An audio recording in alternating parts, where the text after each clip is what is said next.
Thank you for coming out today. It's my great pleasure to introduce our speaker for the day. My name is Dave Baychan, and I'm introducing Glenn Mahadine. Glenn is a Toastmaster. He's a member of Advanced 60 Toastmasters. He's been a Toastmaster since from the early 1990s when he achieved an educational requirement called a CTM, just very close to the DTM that we have today. Glenn is president and co-founder of Work-Life Happiness. He's a certified psychological health and safety advisor with CMHA. He's an educator, a coach, and a keynote speaker for over 25 years. He's worked at UFT for 18 years, and he's been the assistant director at the Rotman School of Management. He's also taught at McMaster University in the Faculty of Engineering and at Centennial College Business School. Glenn has delivered over 1,800 presentations, not just in this country, but also across the Americas, Europe, the Middle East, Africa, Asia, and Australia. He facilitates training on mental health, psychological well-being, science of happiness, emotional and intelligence. He's also worked for several organizations, aside from the universities mentioned, those being Amex, all the big 5 Canadian banks, CAE Europe, Canadian North, Ceridian Asia, CGI America, Citibank, Ericsson, and a host of others. It's my honor and great pleasure to present to you Mr. Glenn Mahadine, managing your mental health and developing mental vitality during COVID-19, managing your mental health and developing mental vitality during COVID-19, Mr. Glenn Mahadine. Thank you, Dave, and welcome everyone to our session today on managing your mental health. It's developing mental vitality, which becomes very important, especially at this time during COVID-19. I want to welcome all our guests, our fellow Toastmasters.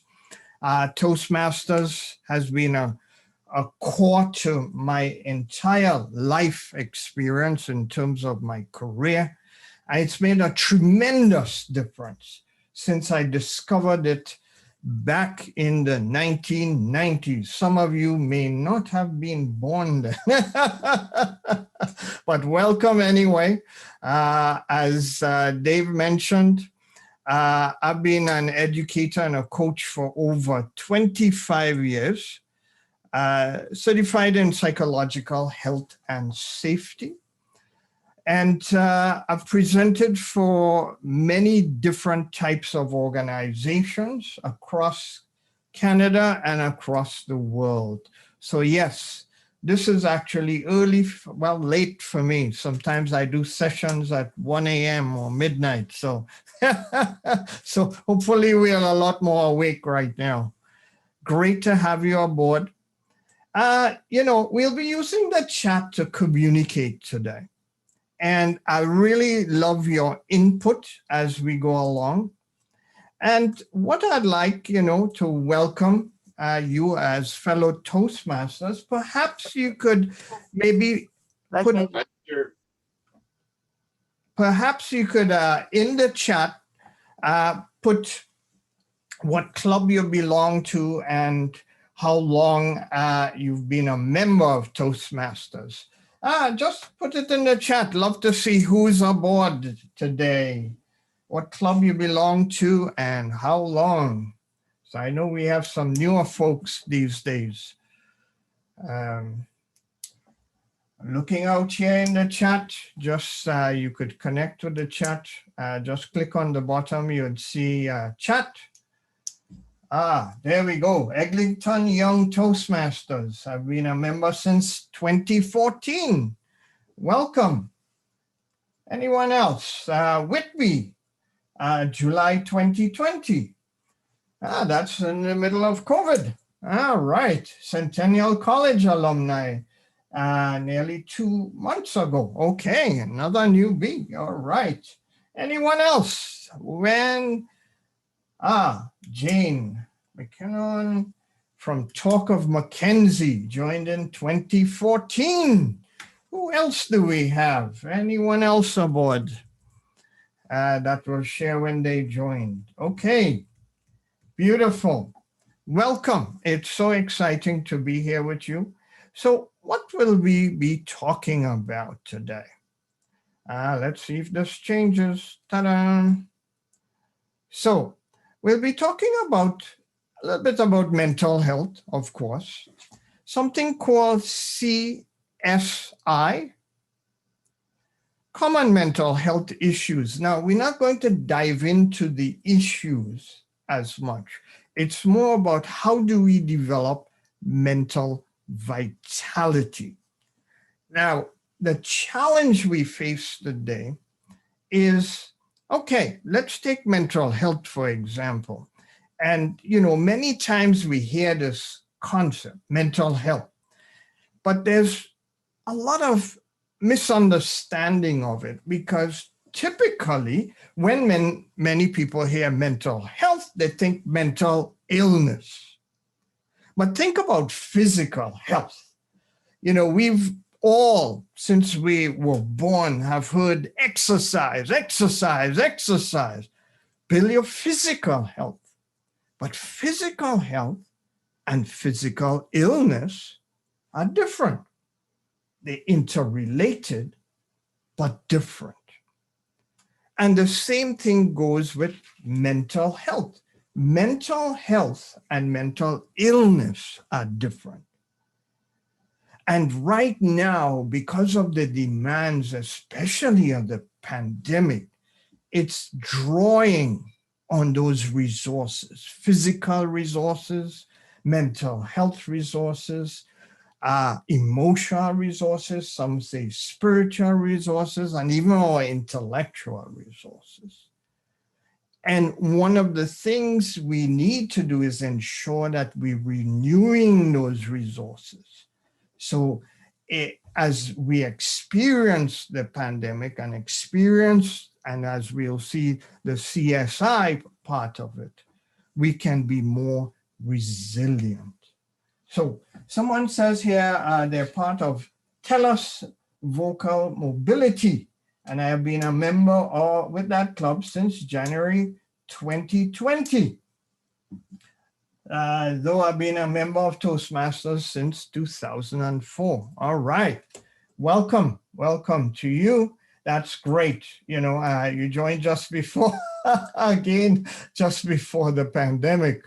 I'm sure that has been a good thing. Okay, so let's keep, oops, I lost my, all right, there we go. We know good old Charles. Charles said that, it's not the strongest of the species that survive, nor the most intelligent. It's the one most adaptable to change. And if it's one thing we've been subjected to, is tremendous change. None of us ever predicted this. And the big challenge with this is that, normally we go through change. But research out of Queen's University shows that most of us do not like change. We don't get up in the morning and say, yippee, I'm going to change. But we've been forced to deal with it. And the difficulty is it wasn't a one-time deal. It didn't just happen on March 11th last year. And, we're free of it. It's been hanging over us like a dark cloud and things constantly challenging us. So it's being conscious of how we manage our experience. Okay, so let's move forward here, right? So let's look at mental health in terms of its general terms, right? According to Health Canada, good mental health allows us to feel, think, and act in ways that helps you enjoy life and cope with challenges.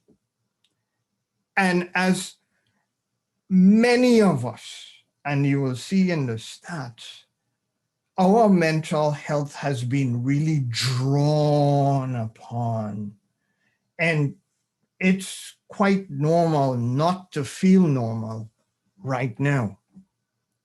And the thing is, we can't just do like the old school way, will ourselves through it.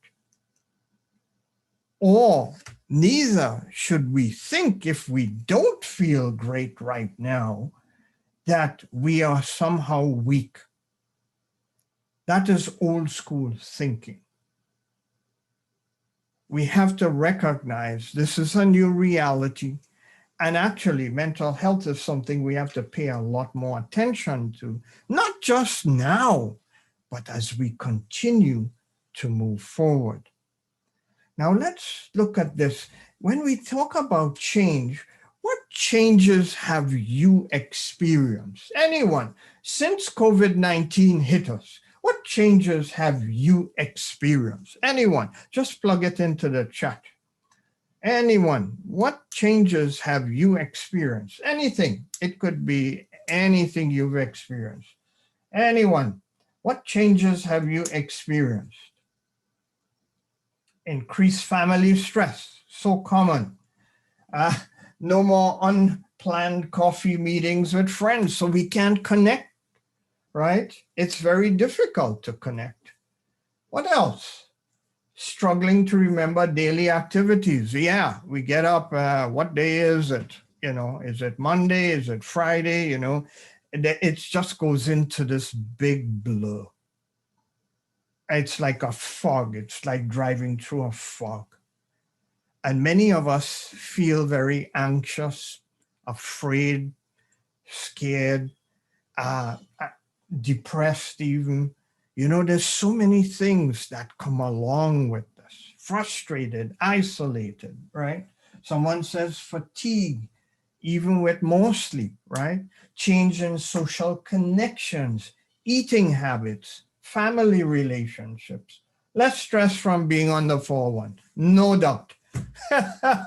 That's one thing. Many people are not missing the commute. It's like, okay, I could stay home, but I'm home with all these other people, maybe. I have to deal with the relationships. Or you might be living alone. That's very difficult. So thank you. Yeah, we're going through a lot of change. So when we look at this, it's called CSI. And you see, change increases stress, and it has an impact, especially on our mental health. So let's continue here, right? Looking at change. And we talked about change that you are going through. It's so real. It's so real. But COVID-19 came along on March 11th when they declared the World Health Organization. But look at this. Over 219 countries and territories. So many we probably have never heard about. Over 140 million cases, and 3 million deaths. And we've heard it in our society. We've had over 1 million cases. And we're hearing it day in, day out, day in. This triggers for me, just looking at this reminds me of TV. One of the most powerful things you can do is go on a news diet. Just avoid the news, because it really triggers anxiety, uncertainty, fear, everything. So please go on a news diet. I skim the headlines on news online, and I pick up the odd important announcement. But I don't read into it, because you'll hear on TV, oh, the vaccines are coming. No, they're not coming. They're here, but they're not being distributed. Oh, well, people's, appointments are being, and it goes back and forth, and it plays out a drama that we bring within ourselves, and we really do not need it. So be very conscious of managing your connection to any kind of news. Thank you. All right. Let's just check and see if everyone's here. Okay. Sorry. Let's keep going here, right? Now, what we're going through today is something called VUCA, right? There is constant volatility, right? It's up and down and up and down and up and down and up and down. And, it's difficult. One day we're going left, one day we're going right, one day we're going forward, one day we're going back. It's like, what is going on here? And you see, along with that, there's uncertainty. We have no clue what the future holds. And when we start to think about it, it can create a lot of anxiety. So we have to manage this very carefully. And you see, news does that a lot to us, right? Complexity. It's a situation we have not dealt with it. And there's so many moving pieces. Some of us are working, and then there's some of us might be in school or doing work and school, and then family, and then pets, and all the pieces. And there's so much learning going on. It's complex. It's not straightforward. It's not like, okay, I learned this, boom, I got it. And it's ambiguity. It's a lot of like, where is this? And because this happens to us all the time, it generates much higher levels of stress. Much higher levels of stress, anxiety. We feel a sense of loss of control and feeling isolated. So there's a lot of that comes along with all of this reality. Now, the change brings stress. And the challenge with it is how we manage our stress. And notice that I use the word manage and not cope. The approach is, how do we manage our stress? But let's look at stress a little bit. You see, in us, there's that natural instinct. Any of you ever heard of the fight-flight approach? Anyone? Yeah, I see someone put up their hands. Yeah. Or if you could plug it into the chat. Yeah. You see, in the brain, somebody, yeah. So yeah, you've heard about it. And you see, the thing is, if after this session you wanted something to eat and you're at home, you just go to the kitchen. 200,000 years ago, when human beings roamed the earth or began, you would have to go outside and catch your meal. So you'd be chasing your meal, you're going to the fight response, or you might have to run away because you might become lunch. And you see, the thing is, that happens in our brain. That's like I was talking about news. Once we hear about boom, we just react to it. Blood pressure increases, heart rate increases, muscle contraction, breathing is shallower, mental focus narrows, right? It can impact decision-making and impulse control. And impulse control is, things like, they're calling it COVID-25. I don't know, any of you heard of that? It's because the average amount of weight people are putting on is 25 pounds. We eat, we go on a seafood diet, or we drink too much alcohol. So stress puts a lot of demand on our mental resources, right? So what we have here today is, if you look at the stress continuum, I'm just going to use this here, right? You see, typically, we're kind of bobbing up. Most of us bob up and down here, and then something comes along. Let's say, as I say, if something dramatic happened a year ago, you'd go into sort of the coping state or even here, but you'll be merging back into this by now. The challenge with COVID is because it's ongoing and it's not going away, it's that many of us are here. We kind of like, it's drawing on our resources. And the challenge with this is that we still function as if it's pre-COVID. I was presenting to an automotive company, large automotive company, and they have vehicles with fixed suspensions and those with adaptable variable suspensions. And the thing about it is most of us keep using a fixed approach to managing our stress and well-being. What is important is to shift from what is called a fixed mindset to a growth mindset. What else can I do? How else can I approach this?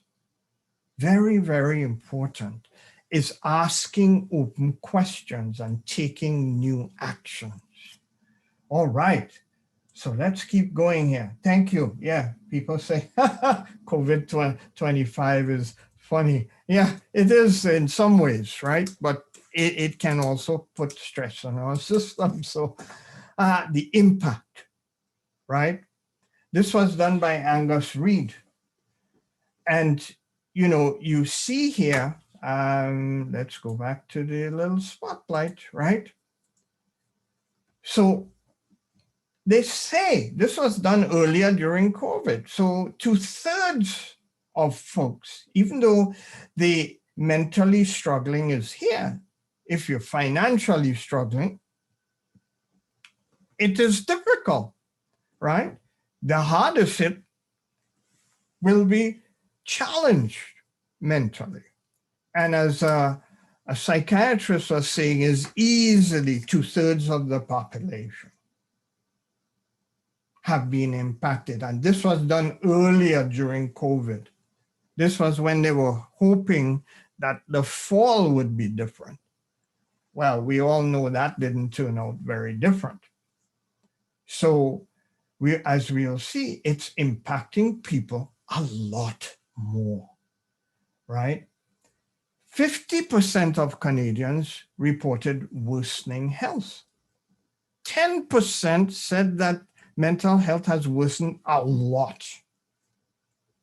In the United States, 4 out of 10 adults report symptoms of anxiety and depression. 81%, a recent study, reported that the pandemic is negatively impacting their mental health. 4 out of 5 people. It is very common. I do work in many different countries, and it doesn't matter where you live. It's impacted them. Almost half of those who feel that they suffer from depression or any mental health issue, as I would say, have never gone to see a doctor about the problem. Why do you think people wouldn't ask for help or try to find out more? Anyone in the chat, why do you think folks wouldn't do anything about it? Anyone? If you could plug it into the chat, it would be great. Why do people? Fear of constant stigma, yeah. Fear of constant. They might be embarrassed. Yeah. Anything else? it's very hard to find health services that can help. There is a challenge with that. There's been a lot more services online that have come available for folks, so we could explore that a bit. It's not something they are used to doing. No, no. There's a lot of stigma and embarrassment and fear. Even people are, we talk about stigma on the job or, with family or things like that. Even 50% fear being stigmatized by the doctor. But why else wouldn't they go to a doctor? Why, they're feeling not great. And stigma is one thing, but why wouldn't they go to a doctor? Isn't that sort of a logical choice? I'm not feeling well, let's go to the doctor. Anyone?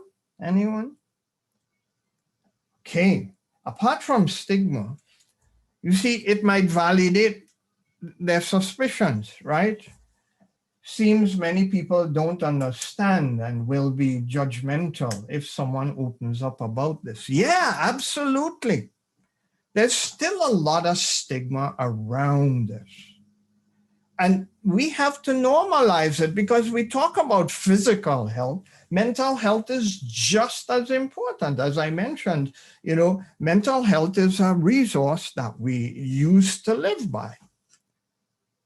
And mental health doesn't mean that mental illness, but if we don't mind our mental health, it can shift us, it can tip the scale.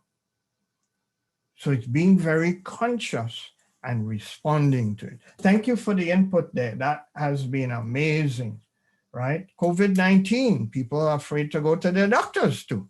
They don't want to go anywhere near a health facility. COVID-19 is still the focus, and so mental health might not be on top of the priority list for doctors at this time. They may think, yeah, that might be true, but I think because of the conversation in our society about mental health, it's become a big deal. It is on the agenda of all those companies that you see I've been presenting to, all the organizations out there. So people are becoming much more aware of it, that it's important to step in there and do something. And there's a lot more awareness, quite so. And part of the responsibility is yours also to be able to continue the narrative, creating a new norm. We did this for gender identity. Let's do it for mental health. Thank you. Any questions or comments here? I really appreciate your input. I have to keep track of the time here, folks. Let's keep moving.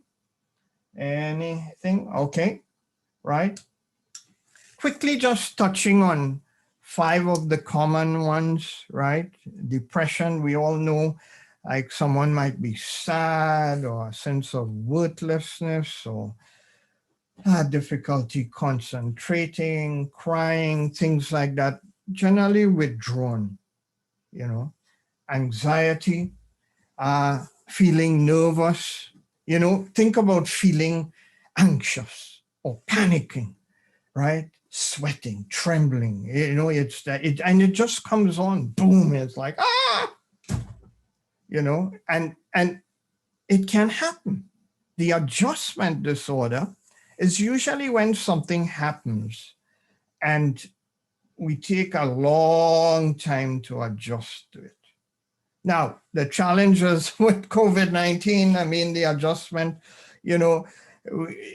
it's difficult because there might be insomnia, sometimes indigestion, crying, anxiousness. There's so many pieces to it. And as we know, post-traumatic stress disorder, I mean, I'm sure you've seen in the news, all those doctors and nurses making difficult decisions daily.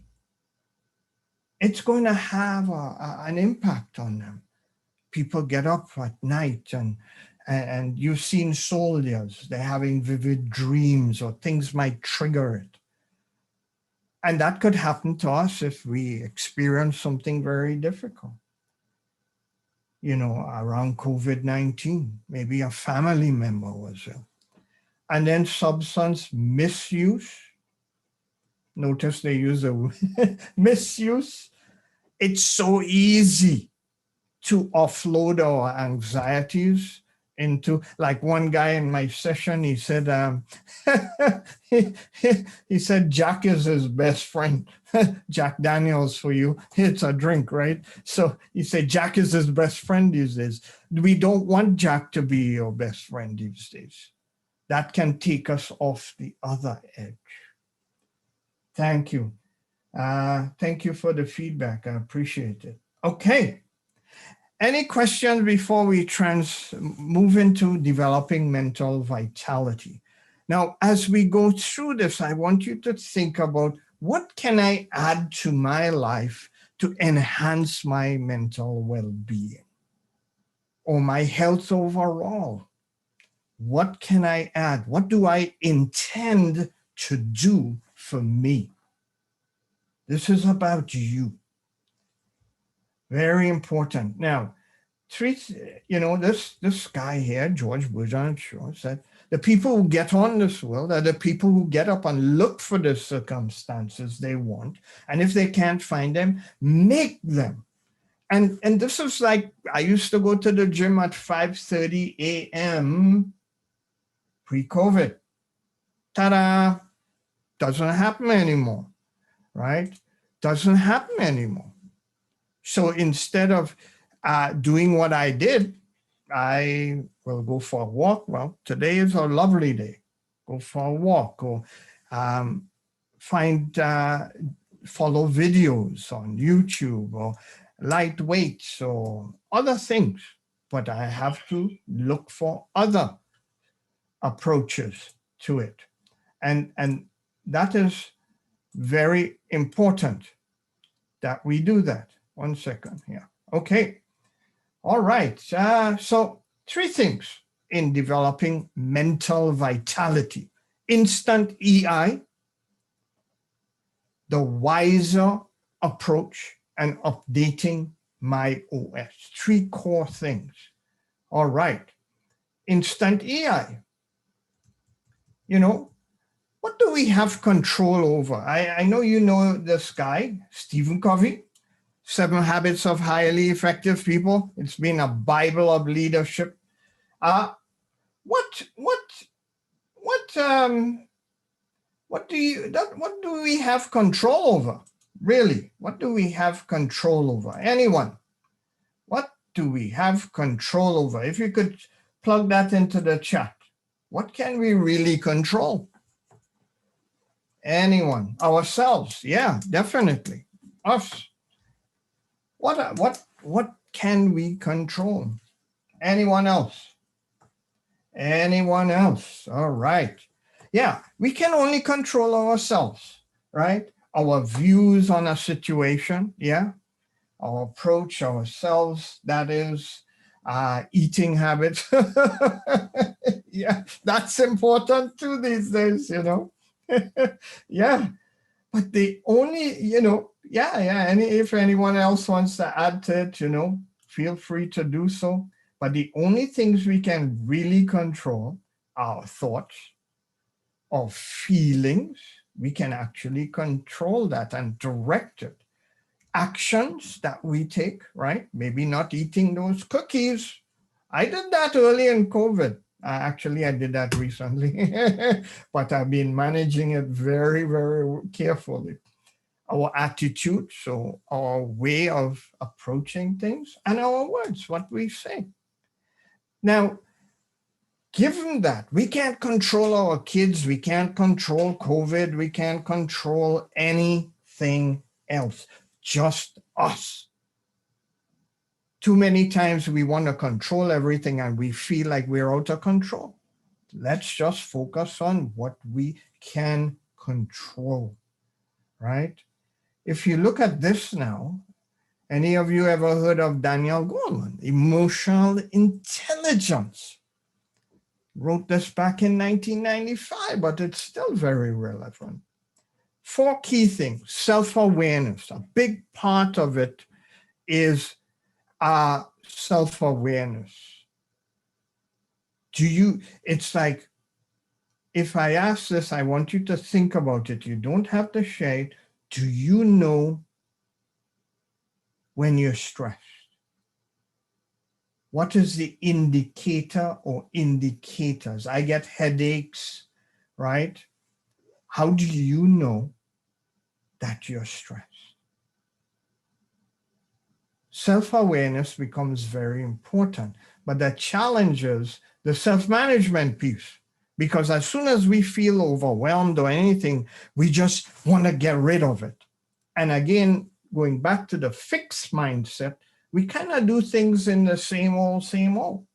So what we need to do is shift and create a new approach. The social awareness is knowing about, connecting. Other people are very stressed also. I see this a lot in organizations. People are having a lot of conflict because you lose patience when you're stressed. So we have to even be more aware of that. And that's where relationship management. But the place where we really want to focus is on the self-awareness and self-management. Now, the technique that we're going to talk about is instant emotional intelligence. Many of us feel a lot of heavy feelings, and we do not like it. We don't like it, and we try to run away from it. But instant emotional intelligence helps us to manage those heavy emotions. And instead of running away from them, do like they do in sports. You know, when they're under a lot of tension, they time out, right? They do the T, and your brain knows to stop, just time out. Now, emotions are very similar to kids in a classroom. Think about it. I know you could visualize this. You know, it's like the teacher asked a question and the most disruptive kid said, me, I want to answer. It's the same thing with emotions, especially heavy ones. So instead of running away, just say time out. Okay. You could ask 2 questions. What's happening? Or if you prefer, you could say, who wants attention? Feelings are like it. And if you wait, initially, when you might wait a little while, but when you practice this, I use it all the time to check in with myself. So I'll say, I'm frustrated. Okay, what am I frustrated about? Okay, I'm trying to finish this report and this and this. So, okay, so what can I do about it? Solutions. Come up with 2 or 3 things you can do as a solution to that feeling, and then act on it immediately, if not before, as I would say. Act on it. Act. If you have to reach out to your boss or leader, talk to your leader. Hey, this is happening, or a colleague, or it may, if you have access to an EAP program or something in the community, or even your doctor. What do you do? So time out, what 2 or 3 solutions, and act on it. And once you keep doing this, you build in a system where you are okay to feel not okay, because you know you're moving towards solutions in a constant approach. It's very powerful. It helps you to actively manage your emotions and your well-being. And it helps alleviate a lot of stress that we feel, helping our mental health. Very, very powerful. Any questions or comments here, folks? I have to keep an eye on the time. Any questions or comments? Okay, thank you. Let's go here, right? The wiser approach.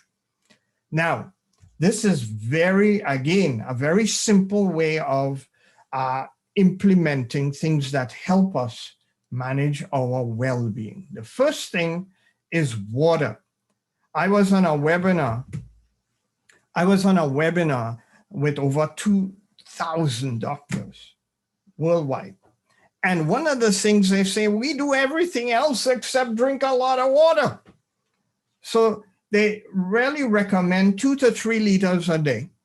And if you drink that much, you naturally get some exercise. So drink, I'm on to my second bottle. I got up earlier this morning, but I drink a lot of water. It's very good to cleanse and keep you moving. If any of you drink water, plug it in the chat. Someone says it's true. Yeah, if you drink water, plug it into the chat. Say, I drink water. Yeah, let's celebrate that. Yeah, anyone. All right. Yeah, always. You see, someone says always. Manage your intake. Back to the food. Sugar. 1 can of pop could have 10 teaspoons of sugar. Be very aware of that. Pop is, and then those energy drinks could have 30 teaspoons. Sodium, recommended between America and Canada, somewhere between 1,500 and about 2,000 milligrams. As a reference point, one of those small breakfast sandwiches from our favorite place is over 1,000 milligrams of sodium. 2 for $5 we have shot at breakfast. That's it. You have your daily supply. So there's a lot of sodium hidden in products. Be very aware. Carbohydrates. Under stress, we craving all those cookies and chips. I have to hide them, right? I have to manage it, actively manage me and the chips by not bringing them into the house, right? I have to actively, don't tell anyone. Sharon, my wife, yesterday, she said, we have a box of cookies downstairs. When she went, it wasn't there. I was in big trouble. So I have to actively manage these things myself constantly, because it's important now that I walk instead of eating the cookies, right? And be very aware of things like fats. There's a lot of hidden fats in foods, right? Intake. Limit alcohol. It's easy to go over the edge, or any kinds of drugs. We take that many times to be more calm and less anxious. But, as one guy said, he's a medical practitioner, I know. The challenge is, he said, the hospital is so stressful. Come home, take a drink. Then I found myself taking 2, then 3. And then what happens is, when we do that to sleep, after a while, the alcohol disrupts our sleep. Not very good. So he immediately realized this was impacting him. He was smart enough to shift it, but it's easy to go down that slippery slope.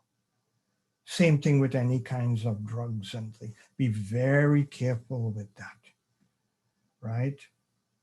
Social connections, right? Make a conscious effort to connect with people. How are you folks connecting? What are you doing to connect with others? Anyone, plug it into the chat there. What are you doing to connect? When I first got isolated, for 5 months, I didn't talk to anyone else except my wife Sharon at home. And we've spent more time over the last year together than we've spent in 3 decades. That has had its own challenges. So again, we have to consciously, how are you connecting? How are you? This is not a nice to have. It's very important to find ways to connect. Toastmasters is a great way with coworkers, just email, team chats. Yeah, they say add a lot of humor to things these days. Laugh with friends, even with colleagues and coworkers, weekly video and Zoom meetings and chats.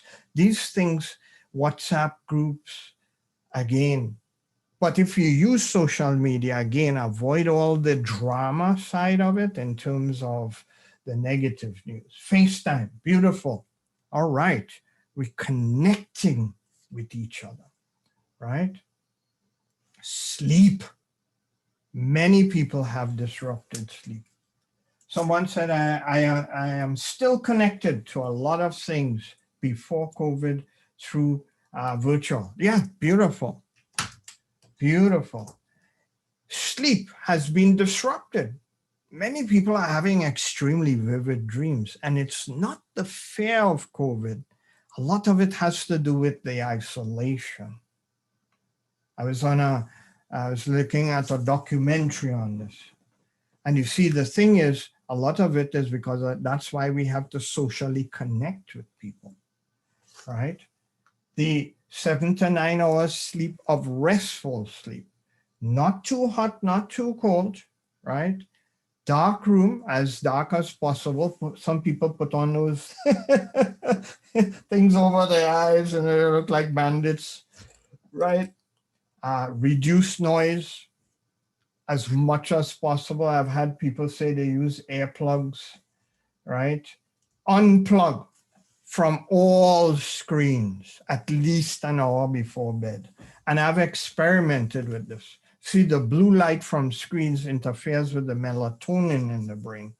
And when you unplug, when I unplug at least an hour before, I sleep better. When I don't, I love reading. I am always on my phone reading articles and stuff.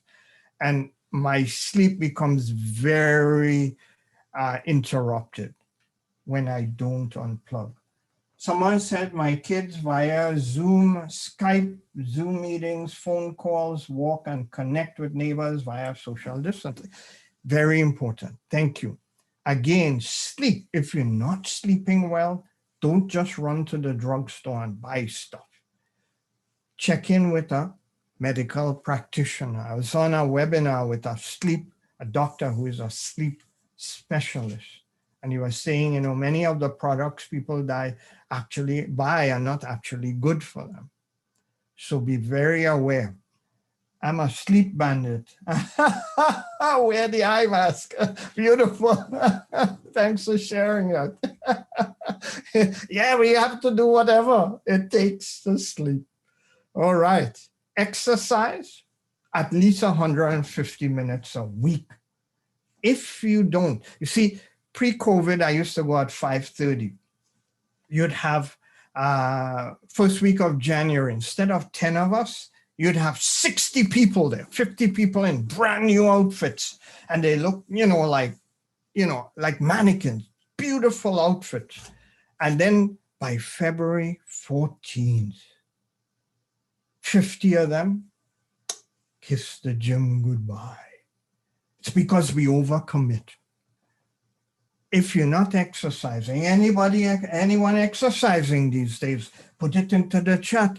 Anything or any apps or anything that help you to exercise during COVID that you're using, where do you get your information or things like that? Start with 2 days a week, 20 minutes, and then add a day and just build it out slowly. Find your rhythm, right?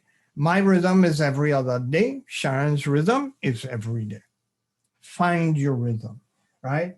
So someone evening walks in the Portlands, started running prior to COVID, did not like running at all. Wow, very good. Do things, try different things. Helps us to be adaptable, variable approach. Remember that. Exercise. Lots of folks on YouTube, experts in exercise in all kinds. They're locked down too. They're locked down and they put a lot of stuff out there for free. Yes, started exercising to a DVD daily back in December. I feel 100% better every morning. Something for me. Beautiful. Check in with you. You first. I love that. Start the day. I'll give you another piece. Let's keep an eye on the time here. I'll give you something before we leave too. Relaxation, right? Take micro breaks. If you're working from home, Say when we're doing remote work, every 25 minutes, take a 5-minute breather, right? Breathing exercises. Anyone using apps to do breathing or relaxation, share that, right? Short walks, right? Yoga, meditation. I'm not an exercise mannequin. I exercise through the year. I love walking. Beautiful. Yeah, let's be active. Let's be active. Anyone using apps for relaxation, right? Updating. Any questions or comments here? Thank you for all the input as you go along there. Any questions or comments? Updating my OS, right? Think about this. We are always updating technology in our lives. Remember when that note comes on your phone, I have to upgrade it, or Windows, or whatever you're using, Mac, everything. We always upgrade, updating. And what does that help it do? It becomes more stable. It might ward off viruses, better security, better dependability, reliability. All these things we constantly update. But the question then, when last did you update your OS? We must keep learning every day if we have to move forward. A friend of mine, their team met with Google, and ultimately what came out of that is within the next 10 years, we're going to see as much change as we've seen in the last 30, especially from a technology point of view. So we better keep learning, right? All right, let's keep going here. Free webinars, just Google it. Just like you've signed up on Eventbrite, lots of them out there. edX.org, anyone ever use edX? You could take free courses from Harvard, MIT, and others on edX. Pay a small fee for the certificate, 4 to 6 weeks courses. Coursera has a different pricing model. Free TEDx, YouTube, lots of stuff, free information. Masterclass.com is all kinds of experts, cooking, artists, musicians, all kinds of stuff. It is a subscription. So that model is a little different. Anyone start a new hobby or took a class recently? Anyone took a new class or recently? Anyone? Plug it into the chat, right? Calligraphy class, beautiful. Keep learning. It doesn't matter what you're doing these days. Learn something new. Thank you. You have to manage information overload. Yeah. Yes. Be very careful. Yes. Again, you don't want to be learning too much. But people are looking back to themselves and saying, what have I always wanted to learn? So connect with your passions. Connect with what's most important to you. Helps you to ground your learning. Thank you for sharing that. Right? Take action. We're here today. We spend some time together. But what are you going to take action on? See, reframing is very important. This guy, Michael Leachin, is one of the most successful financial entrepreneurs in Canada. His heritage is Jamaican. He's half African, half Chinese descent.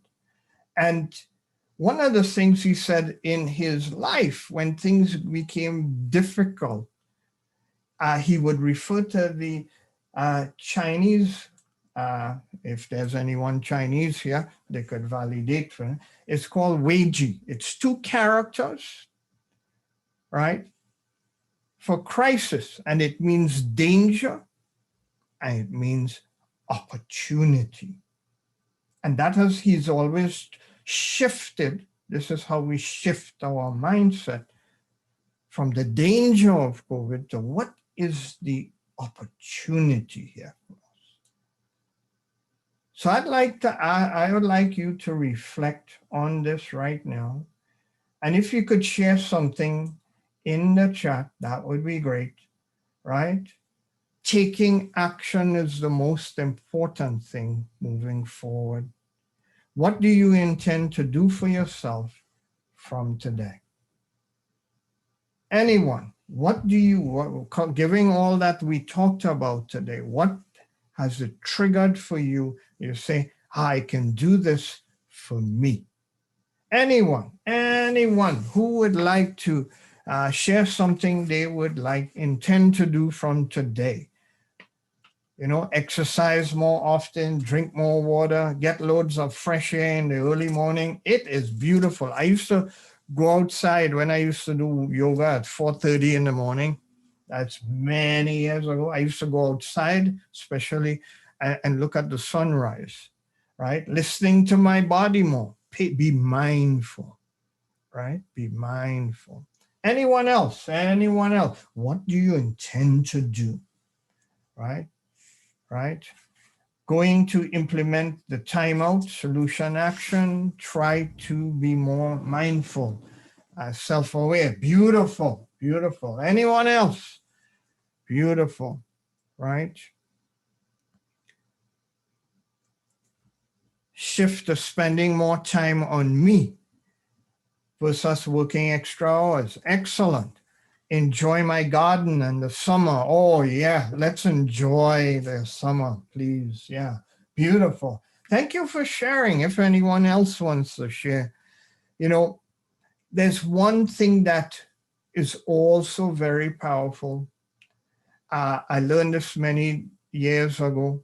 If someone says do daily stretches, they say start your day with an attitude of gratitude.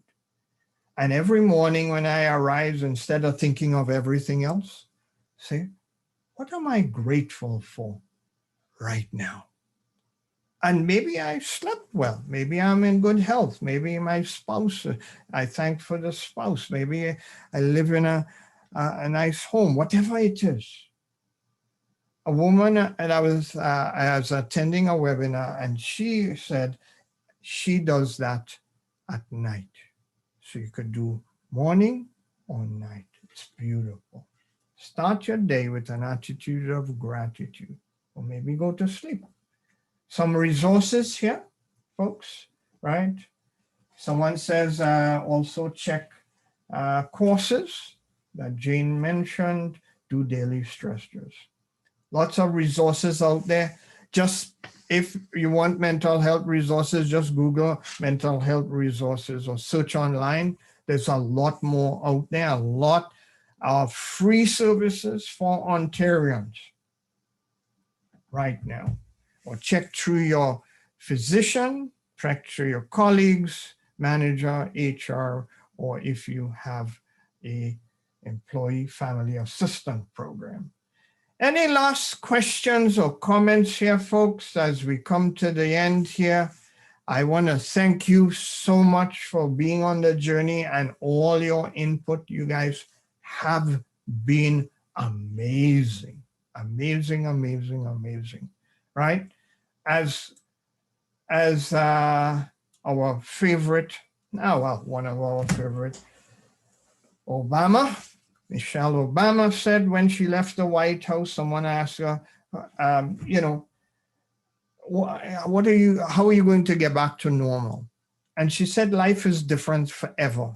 It's not about getting back on track. It's about creating my next track. What's your next track? So thank you, folks. And today what we did is managing your mental health. Must be active. 3 major techniques: timeout, instant EI, wiser, drink lots of water, manage your intake, social connections, get your sleep, exercise, and relax, and update your OS. And finally, take action. So that's it, short and sweet, folks. Thank you so very much. You guys have been amazing. I love the input. You guys have been first class. So to my fellow Toastmasters, be strong, and be brave. Thank you. Thank you for the input. Thank you, everyone.